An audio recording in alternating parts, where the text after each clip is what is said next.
Hello, good morning, students. I welcome you all to the session of Indian Economy, Unit number 2. That is Chapter 2 Role of Government in India. In last two lectures, we had studied about economic role of government, and in last lecture, we have studied about monetary policy. So today, we are going to study effect of monetary policy on business environment. Okay, students, monetary policy means controlling the flow of money, right? That is done by RBI, that is Reserve Bank of India. એ તમને બધાને ખબર છે, હમણાં જ monetary પોલિસીના લેક્ચરમાં આપણે study કર્યું, right? RBI monetary flow control કરે છે. જ્યારે એમ લાગે કે માર્કેટમાં વધારે પૈસા છે ત્યારે અમુક મેજર્સ લઈ અને પૈસા કંટ્રોલ કરે છે, અને જ્યારે એમ લાગે કે માર્કેટમાં પૈસા નાખવાની જરૂર છે ત્યારે અમુક મેજર્સ લઈ અને પૈસા માર્કેટમાં મૂકે છે. તો નાઉ what is the effect on business environment? Business environment ઉપર આની શું ઇફેક્ટ છે? When prices rose in early years of economic planning, government did not take it seriously. After 1962, price rise resulted in a widespread discontent among people, and hence various anti-inflationary measures were announced by RBI.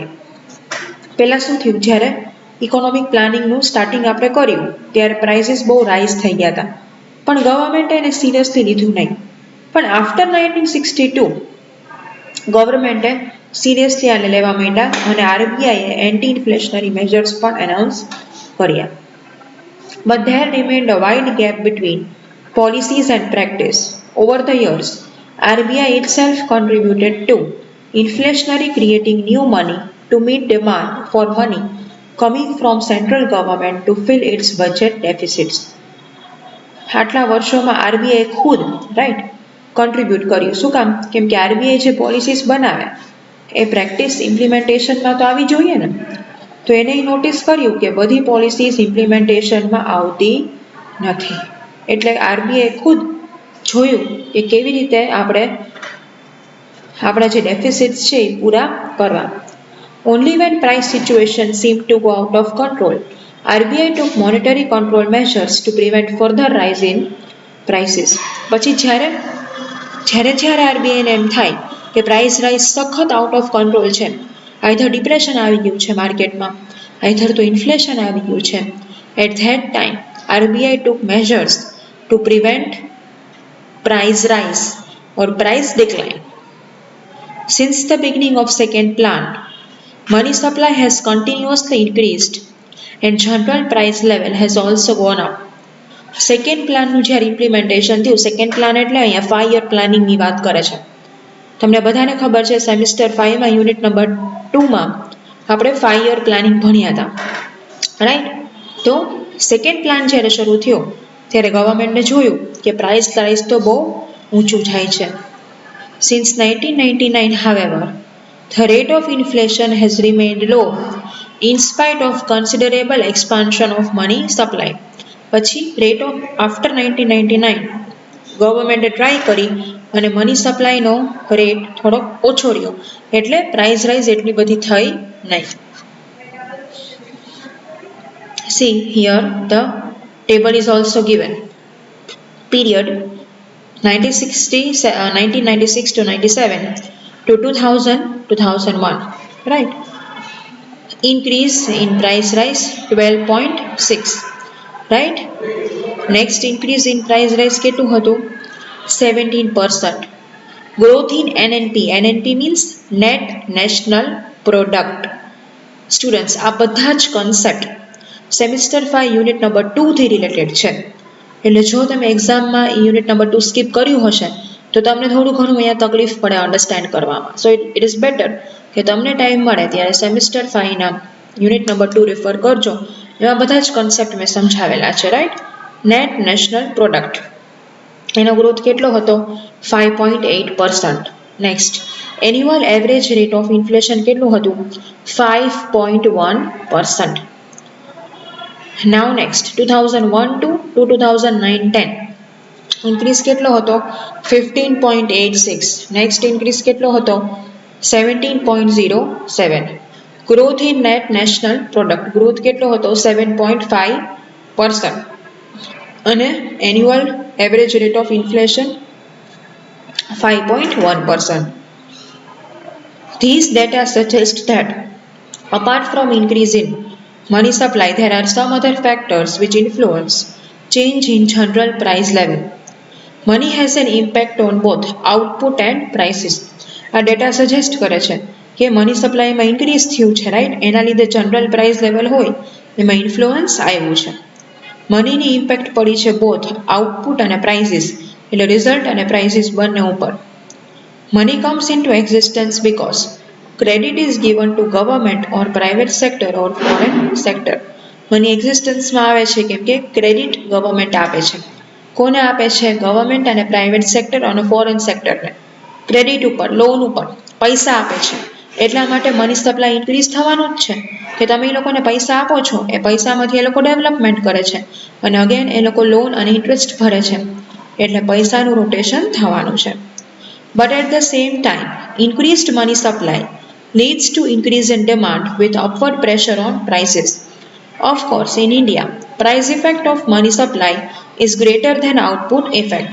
હવે તમે ઇન્ડિયાની વાત કરો તો price effect છે ઇન્ડિયાની એ વધારે પડતી મોટી છે rather than the result effect, right. Money સપ્લાયની ઇફેક્ટ વધારે મોટી છે.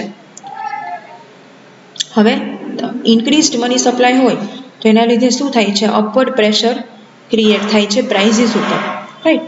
ઇન્ક્રીઝડ મની સપ્લાય હોય તો ઓબ્વિયસ વસ્તુ છે ને કે બધી વસ્તુની પ્રાઇસ વધવાની છે, કેમ કે લોકો પાસે મની વધારે છે એટલે સ્પેન્ડિંગ કેપેસિટી પણ વધારે છે. In short run, perhaps growth rate can be raised through price rise, but in long run, growth cannot be achieved with the help of price rise. પણ તમે લોંગ રનની વાત કરો તો ગ્રોથ અચીવ ના થઈ શકે, બરાબર, પ્રાઇસ રાઇઝના લીધે.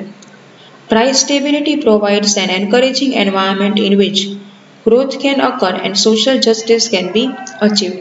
રાઈટ, પ્રાઇસ સ્ટેબિલિટી શું એન્કરેજિંગ સરસ એન્વાયરમેન્ટ પ્રોવાઈડ કરે છે કે જ્યાં ગ્રોથ અકર થઈ શકે અને સોશિયલ જસ્ટિસ પણ અચીવ થઈ શકે. ઓકે સ્ટુડન્ટ્સ,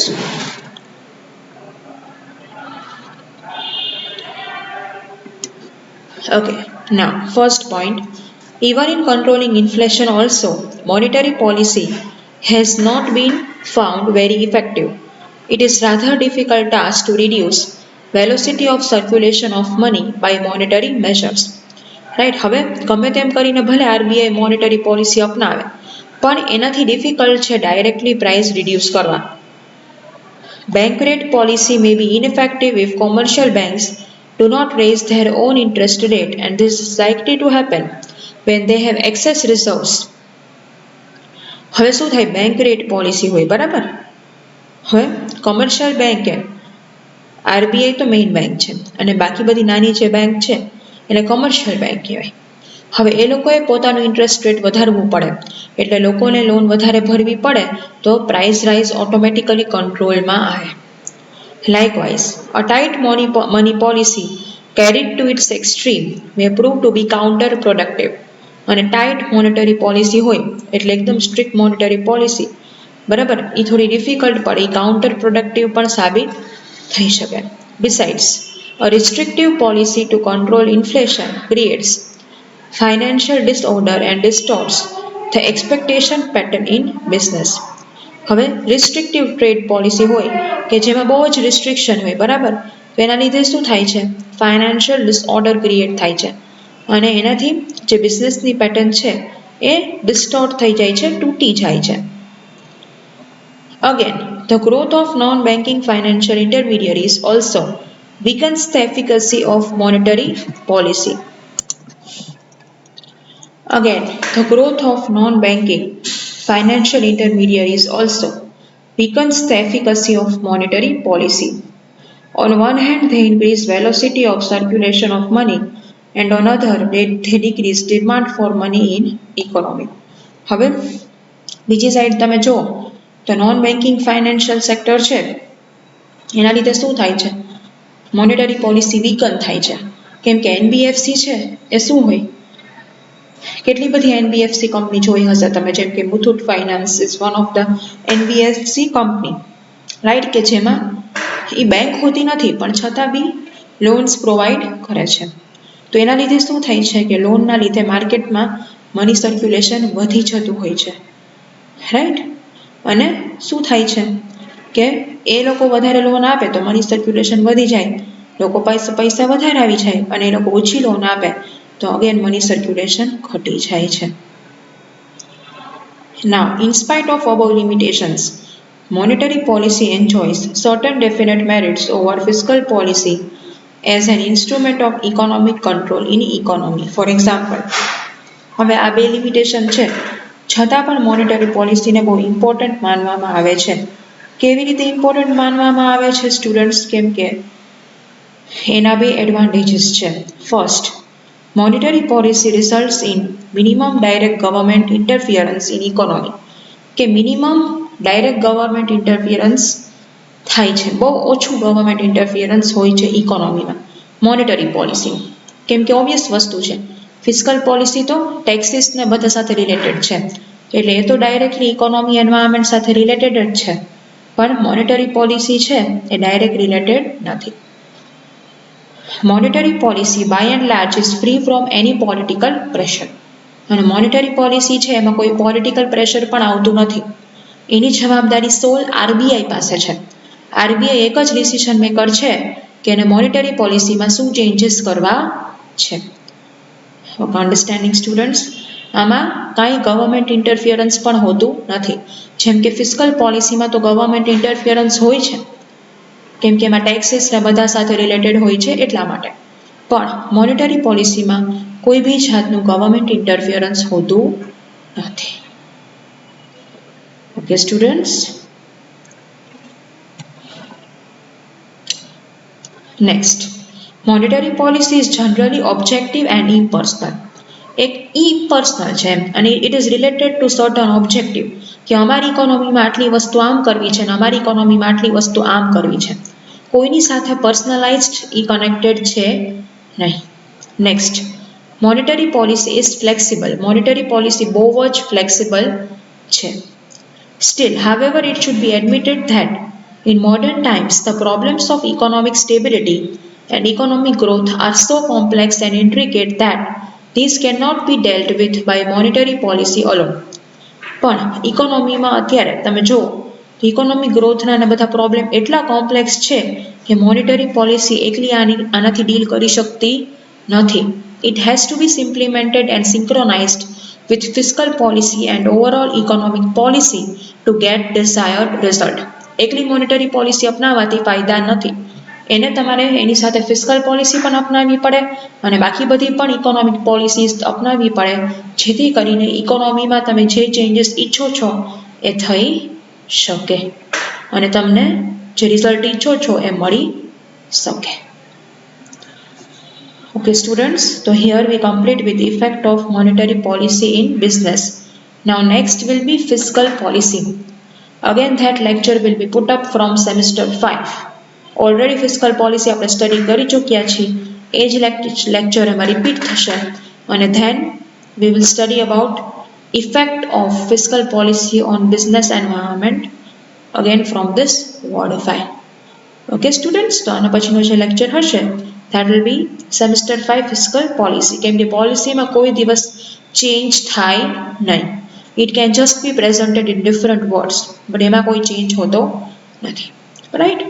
એટલે next lecture will be of fiscal policy. Till then, take care and thank you.